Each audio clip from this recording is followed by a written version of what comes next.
जय श्री कृष्णा, जय श्री राधे, जय माता रानी। ये नवरात्रों के पावन पर्व पर सबसे पहले मैं अपनी समस्त अपने दर्शकों के लिए और नवरात्रों की बहुत बहुत बधाई के साथ साथ आशीर्वाद देना चाहता हूँ। उसके पश्चात मैं आप सब लोगों को बताना चाहता हूँ कि नवरात्रि के जो पर्व होते हैं वो हमारे जीवन में होते हैं बड़े भारी अद्भुत पर्व। ऐसे पर्व पर, ऐसे समय पर अगर हम कर लें कुछ उपाय बहुत छोटे से साधारण, तो जीवन में होता है हमारा चमत्कार ही चमत्कार। ऐसे ही कुछ में बिंदु जो मनीषियों ने, ऋषियों ने और शोध करके हमारे जीवन में व्याधाओं से मुक्ति पाने के लिए, सुख और समृद्धि प्राप्त करने के लिए एवं जीवन में खुशियों का एक बहार लाने के लिए नवरात्रों का पर्व निर्धारित किया। उन नवरात्रों के पर्व पर कुछ हमें बताए उपाय। उन उपायों को अगर हम करेंगे तो डेफिनेटली मैं कह सकता हूँ 100% मैं कह सकता हूँ, दावे के साथ कह सकता हूँ, अनुभव के आधार पर कह सकता हूँ कि आपको मिलेगी सुनिश्चित सफलता।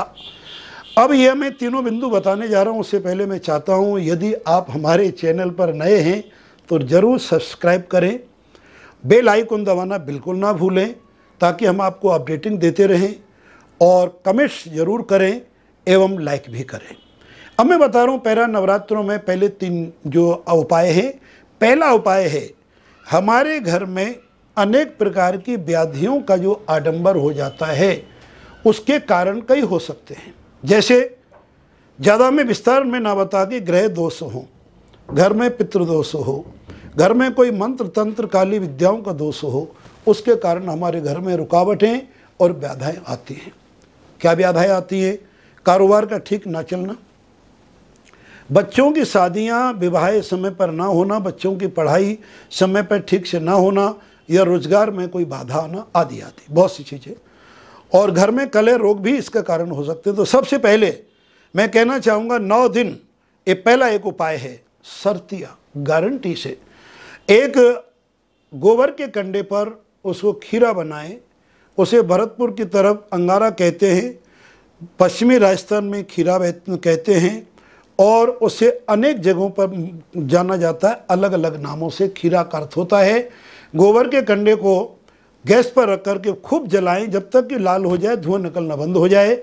एक रखें प्लेट में, 2 चम्मच घी डालें और माचिस की तीली दिखा के उसमें ज्वाला ज्योति प्रचंड कर लें, प्रज्वलित कर लें, और माँ भगवती के सामने, जहाँ तुमने माँ भगवती की स्थापना की है अथवा नहीं की है, अपने मंदिर के सामने बैठ जाएं। जो आपकी मनोकामना जीवन में कल्पना करें।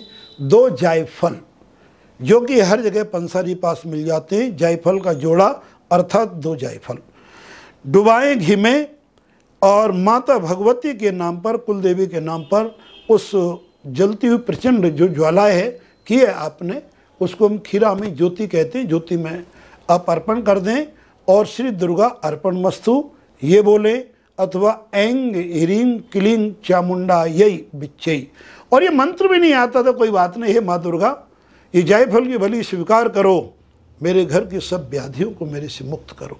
पहला उपाय आप करके बताएंगे 9 दिन क्या चमत्कार होता है आपके जीवन में। दूसरा उपाय, कन्याएं इस धरा मंडल पर प्रकृति का प्रतीक है। इसके बारे में बहुत बार बता चुका हूँ, समय समय पे फिर मैं बताऊंगा।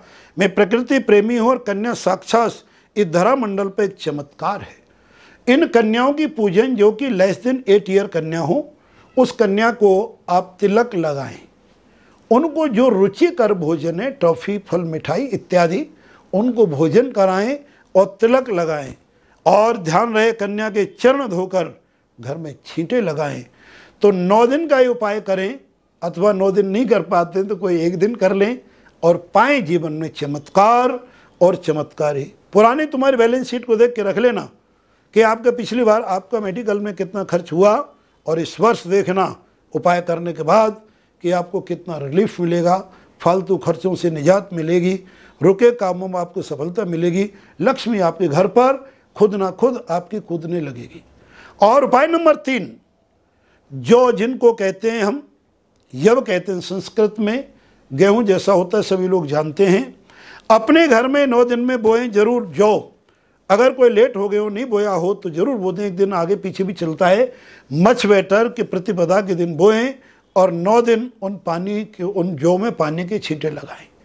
जौ उगाने की परंपरा हमारे भारतवर्ष में क्यों लगी? क्योंकि जौ के अंदर वो एक ऊर्जा शक्ति उत्पन्न होती है जो हमारे घर में व्याधियों से मुक्त करके हमारे जीवन में सुख और समृद्धि और सफलता के बाहर देती है।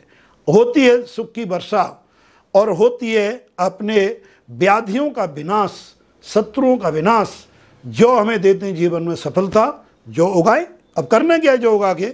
नौमी के दिन पूर्णाहुति करने के पश्चात, अथवा जिनके घर में दशहरे को पूर्णाहुति है, किसी किसी वंश परंपरा में अष्टमी को भी दुर्गा पूजा होती है, उन जौं को पानी के छींटे लगा के पूजा करके उखाड़ लें।